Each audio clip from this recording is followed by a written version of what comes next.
ብር ተቀበላት። በነጋታ ወንድም ካልን የዛ ለታ ኬት ምናምን ስንሯሯጥ ነበር ነበር 100,000 ብር አዋጥቼ ነበር። ወርዳ ያሰበሰብንላት። ከዛ በኋላ ተቀበላት። በነጋታ ወንድም ካልን አስቀምጣት። እስካሁን እነሱ ጋር ነው ያለችው። እስኪ አሁን ምን ላይ እንዴት ምን ያህል ደህና እንደሆነች ደግሞ እናያታለን። በነጋታ ወዲያውኑ ደግሞ በአይናችን አሳየን። ልጇን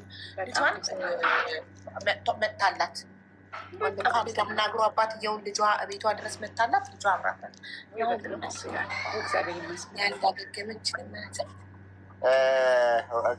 እንትን ለልጇ የሆነ ነገር ልትገዛ ወጥታለች። ልጇ ግን ይኸውልሽ እንደዚህ በነፃነት ያው ልጇ እዚህ ተኝታለች። ምንም ነገር ኦልሬዲ ልጇ ተመርቃላታለች። በሰላም ነው ያለችው። ይህ እንግዲህ አልጋዋ ነው እነሱ አሁን ያሉበት ነው። እንግዲህ እሷን እንኳን ራሱ እንዲሆናለች ብለን እንኳን ያው ምንም የሰራነው ነገር የለም። ምክንያቱም ያው በቃ ህይወቷን እንድትኖር እንድትቀጥል። ስለዚህ አሁን ራሷን ችላ ያው የሚገርመው ዶኔት የተደረገ እንትን የተሰበሰበላት ገንዘብ እንኳን እናንተ እንዲህ ካላደረጋችሁ በስተቀር ምናምን ብላ ሁሉ እንትን አድርጋለች። ነው በቃ ገንዘቡን ላለማባከን በቃ በትክክል ገብቶ አመስገኝ ሁሉ ነው። በቃ መከራ ምለው እንግዲህ በዛ ሁሉ ነው። ልጅ አታሳይ ወንድም ካልን እንዳይዘጋ ጓደኞቿ እሷ ናት ጓደኛዋ አብራት ያለችው። ሰላም የገነት ጓደኛ በቃ እዚህ አብረው እንግዲህ ጓደኛ ቆንጅዬ ናት ደግሞ ማሻአላህ። ያው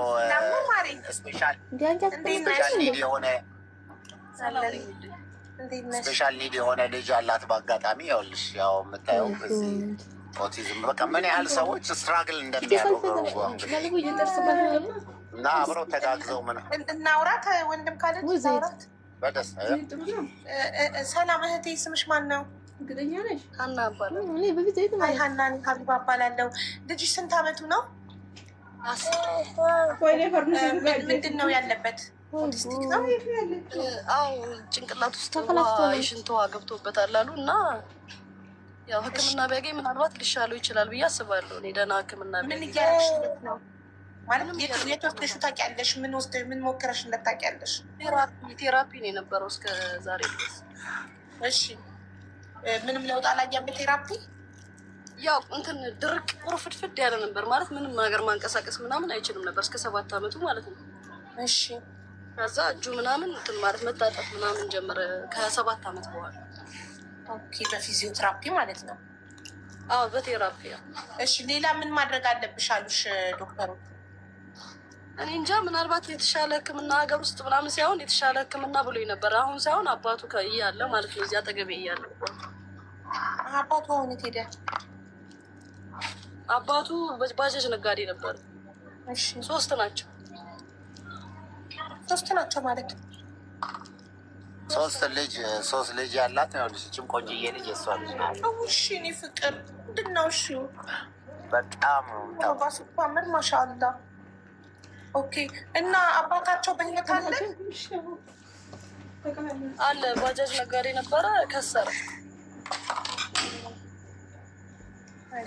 እናት እና አንቺ በዛ ምክንያት ነው ወደዚህ የመጣሽው? ባለቤት ስለከሰረ ነው?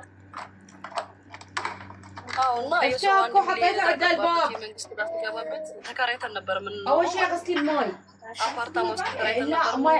ኮንዶሚኒየም ከዛ ሄደ ማለት ነው ቤት ውስጥ እና መክፈል ስላልቻልኩኝ ፓስተር ቸሪ ጋር ሄድኩኝ። ፓስተር ቸሪ ላማክረው ስለነበረ ከዚህ በፊት እሱ ጋር ሲሄድ ምንም አማራጭ ማድረግ አልችልም እና ግን ወንድሜ ካሊድ አንድ ሰዎችን መርዳት የሚችል ሰው አለ እና ወደሱ እንትን ልበልሽ ብሎ አገናኘኝ። ወንድም ካሊድን ማለት ነው። ፓስተር ቸሪን ያገናኘሽ ወንድም ካሊድን? ፓስተር ቸሪ ጋር ሄድ ነበር በፊት። አዎ በሱ ምክንያት ነው ወደሱ የመጣሁት። እና እሺ ለልጅሽ ወንድም ካሊድ ተባብራችሁ ማለት በሱ ነው ነፍሴ የተረፈችው። ማልዋሽሽ ነገር ካሊድ ባይኖር አልቆምም ነበር ማለት በቃ ነፍሴ እንድትቀጥል አድርጎኛል። ከወንድም ካሊድ ጋር ተባብራችሁ ደግሞ ይህንን ልጅ ማሳደግ ከቻላችሁ እሱ ሽባ ሆነ ማለት እኔ ሽባ ነኝ። በቃ ማለት በቃ ያሳለፍኩት ታሪክ ይሄ ነው የምልሽ አይደለም። በጣም የተደላደለ ኑሮ ውስጥ ነው የነበርኩት። ካሊድ ማለት ግራ ገብቶኛል። እየጨነቀኝ ያውቃል። በጣም ነው የሚያውቀው። እንዲህ እንደምታየው ሽባ እንደዚህ እንደሚለው አይደለም። በደንብ አድርጎ ያውቃል። ካሊድ ሲመጣ የሚደሰተውን ደስታ ያውቀዋል ወንድሜ ካሊድ እና ሁሉንም ነገር ያውቃል። ባለፈው ወንድሙ ተመርቆ ላስመርቀው ሄጄ ነበር ኬጂ ስሪ ማለት ነው። እና እሱ ተመርቆ እንዴት እኔ ያልተማርኩም ብሎ በጣም ነው ያለቀሰው። እህቴ ሀቢባ አላቅም፣ እኔ እየፈራው ነው። ራሴን ለማጥፋትም እየፈለግኩ ነው። ማሳከም ከቻላችሁ አሳክሙ። ከወንድሜ ካሊድ ጋር ተባብራችሁ የሆነ ልጄ ትሙት በቃ እየፈራው ነው። ራሴን ላጥፋ፣ እሱን ማን ይዘዋል? የሆነ ቀን ካሊድ ጋር ትቻቸው ብሞትስ ብዬ አሰብኩኝ። ካሊድ ጋር ልተውና ዝም ብዬ ልሙት እንዴ? ራሴን ላጥፋ እንዲ ያልኩ። ለምን አማራጭ የለኝም። ያሳለፉት ትልቅ ታሪክ፣ ትልቅ ህይወት ውስጥ የኖሩት ልጆቹ ማለት ነው። ይኸውና ሁለተኛው ልጅ የእሱ ልጅ ማለት ነው፣ የእሱ ወንድም ነኝ። በጣም ደክሞኛል። ደግሞ ሲያማምሩ ማሻአላ ያለ ይህንን ለዘመድ ሰጠሁት። በቃ ደክሞኛል ሀቢባ እህቴ፣ በቃ ተባበሩና ልጄን አሳክሙልኝ። እኔ አሳክሙልኝ፣ ደክሞኛል። በጣም ደክሞኛል። ከትልቅ ህይወት እዚህ ጋር አምጥቼዋለሁ። ወንድሜ ለወንድሜ ካሊድ እሱ ባይኖር ኖሮ ሀና የምትባል ነው አብሮ ሀቅ የምናገር። ምክንያቱም ከገመድ ከብዙ ይኸው ቤቴ ተዘግቶ ነው ያለው። ቤቴ ብትሄጂ 2 ገመድ አለ። አንድ ቀን ውጭ ገዝቼ በዛው ሊሄድ፣ አንድ ቀን ቤት ውስጥ ይዤ የመጣሁት ገመድ አሁንም ውጭ ነው ያለ ቤት ውስጥ እና ከገመድ ወጥቼ ሰርፌ እዚህ ነፍሴ እየተነፈሰች ነው፣ እየበላሁ ነው። ግን ልጄን እያየሁ በቀን እያመመኝ ነው። ያመኛል፣ ሳየው ያመኛል። ሳየው በቃ ደስታው ሁሉን ነገር ያውቃል። ወንድሜ ብቻውን ተመረቀ ብሎ አለቀሰ ባለፈው። ቪዲዮውን ቀርጬ ለካሊድ አሳየዋለሁ ብዬ ይዤ መጣሁ። አይዞሽም ቀሚሱ በጣም ደክሞኛል። በቃ እንጃ እኔ ምን ልንገርሽ፣ ደክሞኛል። በጣም ደክሞኛል። እረዳሻለሁ ግን ቀሚሶችን ታቱ እንደይዝሽ ማጥፋት ማሰብ የለብሽም። ለምን በጣም የሚያማምሩ 2 ደግሞ ሌሎች ልጆች አሉ ሻካ ያለው አይደለ? ይሄኛውም ልጅሽ ይድናል። ስሙን ንገሪኝ እባክሽ። ወይ ይፍቱ አሜን ይድናል። በፈጣሪ ተስፋ አይቆረጥም። ይድናል፣ ይታከማል፣ ይድናል። ግን ኦቲስቲክ ይሻሻላል እንጂ እስከ መጨረሻው አይደለም። ግን ለውጥ ያመጣል። ቢያመጣም ባያመጣም ልጅሽ ነው። ከነ ሁሉ ነገሩ ልትወጁ ይገባል። ተስፋ ልትቆርጪ ልትደክሚ አይገባም። ገባሽ? እኛም ከጎንሽ እንቆማለን። ያው ወንድም ካሊድን የመሰለ ወንድም ሰጥቶሻል ፈጣሪ ተመስገን። እሱ ባይኖር ደግሞ ጎዳና ላይ ቢሆንስ 3ቱን ልጆች ይዘሽ የነበረው እና አንዳንዴ ይሁን የባሰውን ነገር እያሰብን መጽናናት አለ። ኩላሊቴ ቦታው ላይ ስላልሆነ ወርዷል። እሱን በመሸከም ማለት ነው። ቦታው ላይ አይደለም ኩላሊቴ፣ አንዱ የለም የቱ ጋር እንዳለ አይታወቅም። አልታከምኩም። እኔ ሳልታከም ነው ገንዘቡን የጨረሰው ያለቀበት ባለቤቴ ማለት ነው። እና እሱ ሲሸከም አንዳንዴ ወደ ላይ ሳነሳው ምናምን ያመኛል። በፊት ሰራተኛ ምናምን ስለነበረኝ ስለሚያግዙኝ አላወቅኩትም ህመሙን በደንብ። አሁን ግን ራሴ ዳይፐር ስቀይር፣ ራሴ ሳነሳ፣ ራሴ ሳስተኛ ግን እያመመኝ ነው። የሆነ ጥሩ ስሜት እየተሰማኝ አይደለም እና እየፈራው ነው። ዝም ብዬ መውደቅን ፈራው፣ ራሴንም ማጥፋት ፈራው። ሁለቱን መኖርም መሞትም ነው የፈራው። ያሳዝናል። ኮመንት ላይ እንርዳት እያሉ አካውንት ነምበርሽን ንገሪን። ለሕክምና ምን ያህል ነው የተጠየቅሽው? አልያዘውም። እኔ እሱ ነበር የሚያውቀው ባለቤቴ። እኔ ቤት ውስጥ ነበር እሱን የሚይዘው እና ሕክምና ይዞት ሄደ። የተባለውንም አልነገረኝም። ያው በጣም ቢዚ ስለነበረ ለእንደዚህ ነገር የተባለውን ነገር አልነገረኝም። በቃ ታየዋለሽ ሌላ ቀን ብሎኝ በዛው በቃ ተረሳ። ሳይነግረኝ ስለ ሕክምናው ምንም ነገር ሳይነግረኝ ማለት ነው። ከዛ ቴራፒ ውሰድ ደህና ህይወት በነበራችሁ ሰዓት የኦቲስቲክ ትምህርት ቤት የለም እንደ ኢትዮጵያ ውስጥ? ለምን ትምህርት ቤት አልገባም? እሱ መቀመጥም አይችልም። ይሄ ዝም ብሎ መሬት ላይ ነው የሚተኛው። በነገራችን ላይ አሁን እኔ ጋር ከመጣ ነው እንደዚህ መቀመጥም ምናምን አይቻልም። በቃ እዚህ እየተላለ ቴራፒ እየተደረገ ልጆቹን እያየ ከልጆቹ ጋር ለመጫወት ቴሌቪዥን ለማየት ሲንቀሳቀስ እንደዚህ ሆነ እና በጣም ትንሽ ቴራፒ ነው የሚፈልገው። በነገራችን ላይ በጣም የሆነ አሁን እንደዚህ በፊት እጁ አሁን እንደዚህ ለመያዝ ምናምን ከባድ ነበር በቃ የነበረው እና ይሄ ሁሉ ነገር አሁን እያለ እና አሁን ተስፋ ስላየን ነው እንደው እኔ አሁን አክቹዋሊ ያው ለዚህ ፕሮግራሜም አልነበረም፣ ግን ያው በአጋጣሚ ሆኖ እንደዚሁ ስላለን ሶሪ። እኔ እውነት ያው በተለይ ደግሞ አራስ ቤት ውስጥ ሆነሽ ይሄንን ስላየሽ በጣም ይቅርታ። ያው የአንቺ የስፔሻል ኒድ የሆኑ ልጆች ነገር እንደማይሆንልሽ ሳቅ ነው እና በአጋጣሚ አሁን የሀናንን ልጅም ጭምር የምትንከባከበው እሷ ናት። እንግዲህ የምናግዛት እንርዳት ከተባለ በዛሬ ፕሮግራም ሳይሆን ነገ በፈለግሽው ቀን 1 ቀን 2 ቀን እንትን አድርጎ ጥሪ አድርገሽ አካውንት አላት። አካውንት አዘጋጅተን በደንብ ተዘጋጅተንበት ኢንሻላህ ማድረግ እንችላለን። በአጋጣሚ የሚገርመው 2 ሰዎች ሊያግዟትም ቃል ገብተዋል። አንድ ወንድማችን ኡስታዝ አቡበከር አህመድ ነው፣ የረመዳን ጊዜ የመጡ ነው። ሁለተኛ ደግሞ ማን ነው የአዶናይ በራሱ እንኳን የአመት የቤት ኪራይዋን እከፍላለሁ እዚህ የመጣች ጊዜ አይቷት ነበረ። አዶናይን አናግረው ነበረ። በቃ ይሄ ሳንገጣጠም እኔ እንዳየሹ ባለፈ ችግር አጋጠመኝ። እዛ ከገባው በኋላ ያው በቃ ያ ነገር ተቋረጠ እንጂ ሁሉ ነገር በቃ የሚገርመው ተስተካክሎ ነበር። ለማስተካከል ምናምን ጨርሰን ነበር። እንግዲህ አንዳንድ ጊዜ ህይወት እንደዚህ ነው። በቃ ቻሌንጅ ልቧ ተንጠልጥሎ ነው ያለው። አንድም እህታችን አሁን ስሟ እንዳይገለጽ በጣም ትልቅ የመንግስት ስራ ኃላፊ የሆነች ሰው ገንዘብም እሷም በሰው አስረድታታለች። ያችን ይዛ ግን በቃ ይሄንን ይዤ ከሆነ መልሼ እጠፋለሁ የሚለው ስጋቱም እንደዚህ አይነት ነገር ሆኖ ቢያንስ ለልጁ ሕክምናም ራሷን የምትችልበት ነገር ከተደረገላት በእርግጠኝነት ያው ህይወቷ መቋቋም ትችላለች። ወንድ ባሏም እንግዲህ በእርግጠኝነት እዳውን ፍራቻ ነው እንደዚህ ሸሽቶ ይህን የመሰለ ቤተሰብ ጥሎ የሄደው። አንዳንድ ጊዜ እንደዚህ ጥሎ መሄድ መፍትሄ አይደለም። ብቻዋን ሆና ሴት ልጅ ያው ከነ ልጆቿ ይህን ተጋፍጣለች እና እኛም መጋፈጥ ይጠፋል።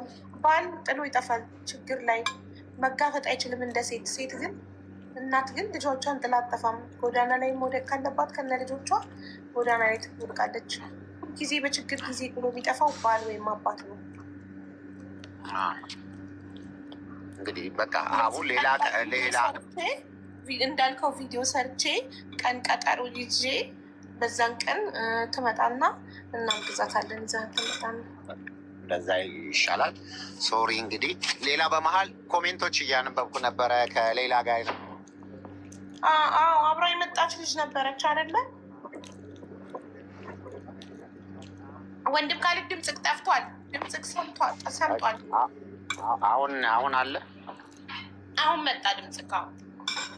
እሺ እሷ እንግዲህ ወደ ቤተሰቦቿ ተመልሳለች። ቤተሰቦቿ ጋር ሄዳለች። ስለዚህ ትልቁን ነገር ሁላችሁንም በዙ አጋጣሚ ያው በጣም ተጨንቃችሁ ስለ እያንዳንዱ ነገር የምትጠይቁት እንግዲህ እናመሰግናለን። ልጅቷም ወደ ቤተሰቦቿ ጋር ተመልሳ ራሷን ህይወት ለማስተካከል ወደዛ ሄዳለች። እንግዲህ 3 ቀን 4 ቀን እዚሁ ተቀምጣ ነበር ከማናት ከሌላ ጋር። ሌላም የተወሰነ ነገር ራሷን እስከምታረጋጋ እዚህ ስለነበረች የግድ መቆየት ነበረባት። ያን ያህል ድረስ እሷ ራሱ እንኳን ቤተሰቦቿን ሳታገኝ ጭንቀቷ ለእሷ ነበረ እና እንደዚያ እናንተ ደግሞ ያላችሁ ኮሜንት ላይ እንደዚህ የምትጽፉ እንግዲህ የአረብ ሀገር እህቶች ወንድሞች ደግሞ የእውነት በጣም ትልቅ ልብ ነው ያላችሁ፣ ብዙ ታስተውላላችሁ። በተረፈ እንግዲህ በሰፊው የምናመሰግንበት ምክንያቱም ትልቁን የአንበሳውን ድርሻ የሚወስዱት ይሄን ሁሉ ነገር ያገዙት በአረብ ሀገር የሚኖሩ እህቶች ወንድሞች ናቸው። አሰሪዎቻቸውን ሳይቀር እያንዳንዱን ሁሉ እየጠየቁ እያስቸገሩ ከደሞዜ ሳይል ቀርቶ እኔ ምናልባትም በእርዳታ ታሪክ ይሄ ትልቁና በቃ መቼም የማይደገም ብዬ እስከማስበው ድረስ ትልቅ ድጋፍ ነው የተደረገው። ምክንያቱም ወደ 30 ምናምን ሚሊዮን ብር ድጋፍ ተደርጓል። አሁን የቀራቸው ወደ 10 ምናምን ሚሊዮን ብር ይኖራል። እሱንም ራሱ ለእሷ ድጋፉ ህይወቷን ከዚህ በኋላ እንድትቀጥልበት ለሌላም ተደርጎላት እንግዲህ ከዚህ በኋላ የራሳቸውን ህይወት የሚኖሩበት ነገር ነው የሚሆነው እና ይህን ላገዛችሁ ለረዳችሁ በመላው ዓለም ለምትገኙ ሙስሊም ክርስቲያን ሳትሉ በሁሉም እምነት የተረባረባችሁ ፈጣሪ ብድራቱን ይክፈላችሁ። ከእንደዚህ አይነት አደጋ አላህ ይጠብቃችሁ ነው የምለው። በጣም በጣም ትልቅ ነገር ነው። አሁን እስካሁን ድረስ አልለቀቃቸውም። የቤተሰቡ ደስታ አያምኑም። እሷ እንኳን ወጣሁ ብላ አታምንም። በቃ አንዳንድ ጊዜ የሚያስጨንቃት ነገር በቃ አሁንስ የሚመጣ ሰው የለኝም ወይ የሚያየኝ ሰው እንደዚህ ይሆናለሁ ወይ ብላ ሁሌ ስጋት ሁሉ አላት እና የዚህን ያህል ድረስ እንኳን ከዛ ጭንቀት ውስጥ ማውጣት ማለት ቀላል ነገር አልነበረም። የእውነቱ ወላሂ በአላህ ስም ነው ሁሌ ነው ማስበው። ምክንያቱም ከምንም በላይ እኛ ያንን ነገር ለማሳካት ወደ 58 ቀን ነው ላይቭ ላይ ተቀመጥነው። 58 ቀን ያለማቋረጥ አስገቢው ቤቲ ይቅርታ፣ ወንድም ካለ ቤቲ አስገቢው፣ የመጣውን ልጅ አስገቢው። ይቅርታ እሺ ካለ በጣም ይቅርታ። በዛ ነው የነበረው እና ይሄ ግን እንዲሳካ አረብ ሀገር የምትኖሩ ወንድሞች እህቶች ላደረጋችሁ ድጋፍ በመላው ዓለም ያላችሁም ጭምር ዛሬ ላይ በየዋትሳፕ ሁሌ የምትጽፉልኝ ሰዎች አላህ እንግዲህ ብድራቱን ይፈላችሁ። በቅርቡ ትልቅ የምስጋና ፕሮግራም አዘጋጅተን የምናመሰግናችሁ እናንተን ወክላችሁን ሁሉ ሁሌም ደግሞ በትልቅ ስም የምትነሱበት ውጭ ጉዳይ። በነገራችን ላይ ሀቢባ ኢትዮጵያ የመጣች ጊዜ የመጀመሪያውን ሂደት ውጭ ጉዳይ ሄደን እንኳን ያነጋገርነው የውጭ ጉዳይ ሚኒስትሩ ታስታውሻለሽ፣ ሚኒስትሩን ጭምር ስለሱ ጉዳይ ነበረ እና ስለ እህታችን ጉዳይ ነበር እና ምን ያህል እነሱ ራሱ የሚሆን ያልመሰላቸው ሁሉ ነበሩና ሹክረን ሀቡዬ፣ እድሜ ላንተ ነው እዛም መድረስ የቻልነው። በጣም እናመሰግናለን። ሁሉ ነበሩና